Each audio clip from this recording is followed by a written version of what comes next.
guys, welcome to a new video. I got some exciting news.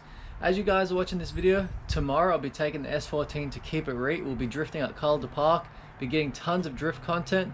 The S14 is officially done, so you guys are going to see in this video of me doing all the gauges. And to the ones that don't know, I hate wiring, so anytime I do wiring I just cannot stand it. It's like JDM spaghetti to me. Even though if it's just 4 wires, it's enough to piss me off, so I have to deal with like 24 wires, reroute some stuff. Got the gauges all sorted, so you guys are going to see that in this video. And also another thing in this video, as you guys saw in the title and probably from the intro, my R33, when I first started Clutch Kick Junkies, I think the first mod video I did for the 33 was get a straight pipe made. Well, that straight pipe was sitting in the mud because when I rebuilt my R33 I got a whole new stainless steel exhaust system made for it, and I had my old straight pipe just sitting in the mud. So I cleaned it out, and funny enough, it fit in my S14. Now my S14 sounds so much better. So after the gauge install, you guys are going to see the straight pipe on my S14 will go up and down, and then tomorrow we'll find out how it sounds on limiter. So let's get into this video. Alright dudes, it's time to wire the gauges up into the center console, make the car look sick, and then we can keep an eye on all the temperatures. I've already made a 12 volt power line right here, so I'll leave that there.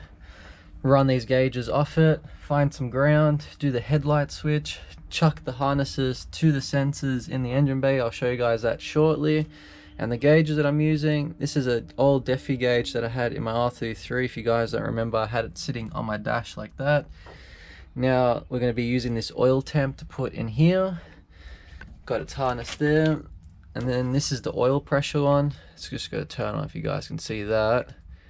So we're going to connect that up, and then for the water temp, classic SAS or S, we'll be installing this as well. So luckily it shouldn't be too hard. All we're going to do is just pretty much power the gauges, ground them, headlight switch, and then run the other harness into the engine bay to the sensors, and then we'll finally get a reading on our oil temp, water, and oil pressure. So let's get into it. See, that turns on. And then we install this harness here. It's got 2 wires. These 2 wires go to your positive and negative onto the temp sensor. So we're going to run this wire through the engine bay to the temp sensor to this, and then we'll get an oil temperature reading. So that's so sick. I just cannot stand wiring. It's been like nearly 2 hours and I finally got shit together now, man. It's just a bit messy. I just gotta fix it up. If you see there, I've got 3 grounds for 3 different gauges. I've done a lazy job. I found one ignition voltage, so the 12 volt, when you turn the ignition, the key turns on the gauges. Another line, I've run it through here under my seat into the center console from the battery. I hardwired it to here. I used one of the ports, and when I do a Wilbur 460 and I do the fuel pump relay, I'll also be using the power supply from here. So yeah, I should have just done this from the start. So I've just hardwired it, ran the line up through there, under here. Gotta do a better job tucking all these wires, and run it up through here, and then we should have constant 12 volt power from the battery. We're getting power. Why am I getting the shakes? There we go. It's just hardwired all the stuff to the gauges. I've connected all the sensors right now. Fucking, it's taken me hours to do all this shit. So hold on, come over here, got the water temp grounded on itself, ran the line from here over the intake mantle through there into the hole, and then down here, take you guys, if you guys can see down there, the white and blue wire down there, that is the oil temp sensor. Then we got the oil pressure sensor. If I put my key in and turn the ignition on like this, put it into ignition, should work. Oh yes, I can't believe it. Oh, that's a good sign. I know a lot of you that watch the channel are really good at wiring, but it's just one of those things. I hate wiring. I love doing mechanical work. I love like doing mods and stuff, but wiring, oh, it's my least favorite, man. But yeah, I'm gonna quickly clean up all these wires.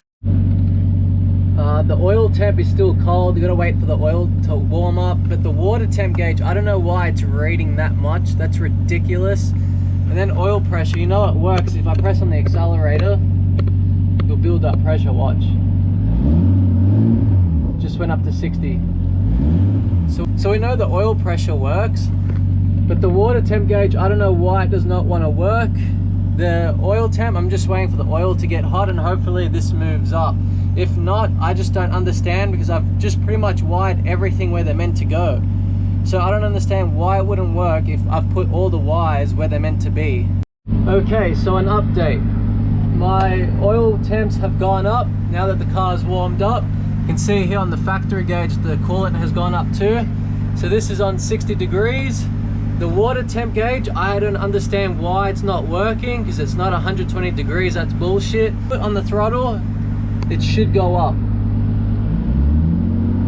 And if I hold it consistently, yeah, that looks about right. It drops back to 18. It's resting on 13, so that's, I guess that's all right. So if we go reverse a bit, there we go. And this exhaust sounds good.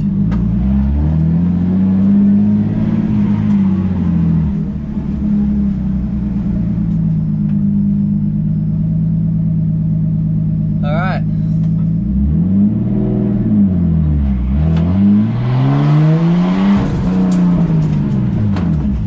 Fucking hell, what a beast. What a beast. That's in first gear as well. Wait till we're on the track, man. Just full limit in a second, going to third. Oh, it's gonna be so sick. All right, dudes, it's the next day. As you guys saw, my old SAS gauge did not want to read the temperature properly. And then the other day I bought a new SAS water temp gauge. It was a white face one, and it just did not want to power up whatsoever, so it didn't work. So I got that swapped out for a new one.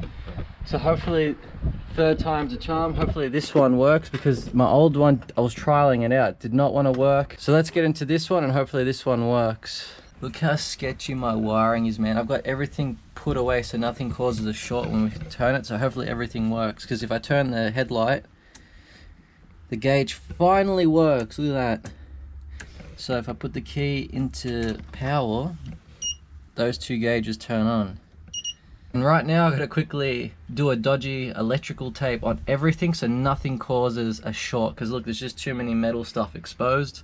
So definitely cover all that shit up.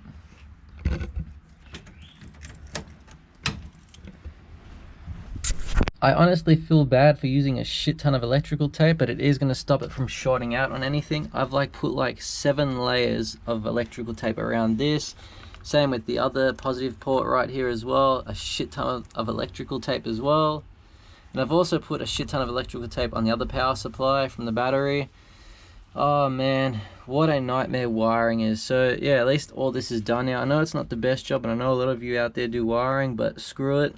If it works, it works. I'm yet to find out if this temperature gauge actually works. It does turn on, but we don't know if it reads correctly, so we'll look into that soon.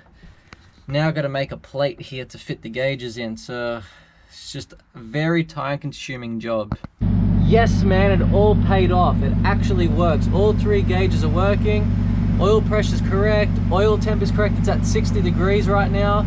Our water temp is nearly on 60 degrees, and if I turn the headlights on, the switch comes on. You can see that, nearly at 60 degrees. So you can tell it's working, man. Finally, we got this shit done. Now we're just gonna make a plate to make the gauges look nice. So I gotta unmount this, chuck them all together. Holy shit. The amount of time it took to wire up all these gauges and do everything correct with the wiring, and then try to make out this cutout plate. There was no point filming it. It was a pain in the ass to make a custom sheet to fit 4 gauges onto. It's a bit dinted because the aluminium sheet is so weak, so it's very delicate. So cutting it was very painful, but look at that. It is working. So if I put the key into power, gauges turn on. Not the best job, but to be honest, dude, for what it is, that's actually pretty damn good. Like, that's sick. I'm actually so keen to keep an eye on all the temperatures and pressures when we're out on track now that we've got everything right there. It is messing with my OCD just a little bit, but we should be right. I was gonna put them up on the dash here, angled like the 90 style, but this was just the easier option, to be honest. And I'm actually pretty happy with it now. So I just chucked in some self-tappers. That gauge plate ain't going nowhere. To be honest, it's actually looking pretty tough now. So for what it is, I'm really happy with that. Let's go see how the straight pipe sounds now. All right, now that you guys are seeing my dodgy work, look, to be honest, I thought I'd like hate it, but I'm actually really digging it. It like kind of goes with the theme of the car. Like everything's just so sketchy, and that's how drift cars should be. They shouldn't be all fancy like a new Lamborghini. They should be sketchy, and the car should be held together with zip ties, no doubt. Now let's go to the back of the car and have a look how the straight pipe exhaust looks. Also black and dirty. That's pretty funny, but this exhaust blends with this car so much. But yeah, in the future I want to get blasters made. We're gonna get 3-inch blasters so it fills out this guard in the rear bumper more. And if we come down here, prove that it's my old rusty exhaust system sitting in the mud, because you can tell it's just getting dirty as hell. Had to clean out all the dirt. So we're gonna start up the car and see how this exhaust system sounds. So yeah, it's pretty much just straight through. When I get my exhaust remade, I'm thinking, should I just buy another exhaust manifold so it gets like a better raspy sound with it, like some cheap manifold. So what I'm gonna do from the back of the exhaust, all straight through from the dump pipe, all the way through to the back here with 2 blasters. And because it's all straight through, I'm hoping we pop flames at night time on track. Because we're drifting tomorrow during the day, it'll probably be just a little bit hard to see flames, but so keen to see how this sounds. So let's start the car up and go up and down the driveway and annoy my neighbors. Do a bit of a walk around of the straight pipe exhaust.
Let me know in the comment section what you guys think of my straight pipe on the S14. Obviously I can't limiter bash it in my driveway, but tomorrow when we go full sending, so keen to hear this exhaust when we're out on limiter, so I can't wait to get all the drift content for you guys tomorrow. Definitely leave a thumbs up on this video, man, because my neighbors are gonna hate me. I need to get some more Nando's extra hot stickers and put it around the exhaust. Hell yeah, let's go look inside the gauges and have a look at the temps. So we come inside here. Our oil temp is at 70 degrees. The car's been running for about 20 minutes. Water temp's on 60 degrees. That's perfectly fine. Operating temp isn't at till 77 degrees. And we're at 15 oil pressure, 16. So it's so good to have all these gauges now. And then the Grady boost gauge down there. This car makes 1 bar, so 15 PSI. And then my dodgy tacho over there. So I'm just really happy that my gauges actually work. So I'll just turn the green one on. There we go. So sick. Not too bad. Just check everything you've done, check over. Because the last thing you're gonna do is go drifting on track and have something fuck up on you. So always inspect your shit. So I can't see any coolant leaks anywhere. Alright, we're all sorted, boys. So keen for tomorrow. Hell yeah. Hell yeah, dudes. We are ready to party tomorrow. I just went over the whole S14. Did not find one leak anywhere. Also checked all the bolts. Everything is tight, so nothing will come loose when we're full setting it tomorrow. I'm so keen for Keep a Reet, man. It's tomorrow morning. We'll be drifting on track. It's just a shame that there's no spectators allowed, because spectators G you up. But other than that, I think we're going to get a lot of seat time, bring some tires, some extra fuel, and get some mad content. But I just want to say thank you guys so much for 16K subs. A lot of hard work has gone into this channel between both my cars and getting stuff sorted for these cars as well. So I just want to say thank you guys so much for taking the time to watching these videos. leaving likes, sharing the videos to your mates. It really means a lot that a lot of you guys hit me up on Instagram. It is a lot of headaches between both of these RB25s, but when you see the videos do well and you see the supportive comments and messages, it just makes it all worth it. So I just want to say, if you're a new viewer, definitely hit that subscribe button because we've just hit 16k subs. Thank you guys again for that. So let's make that a new goal for the CKJ channel to get 20k subs very, very soon. And I'll see you guys this week drifting the S14. So as I said, if you're a new viewer, hit that subscribe button, leave a comment down below, make sure you hit that like button, share this video to your mates, and as always, I'll catch you guys in the next episode. Catch you guys later. Boom! Give it back, step bro.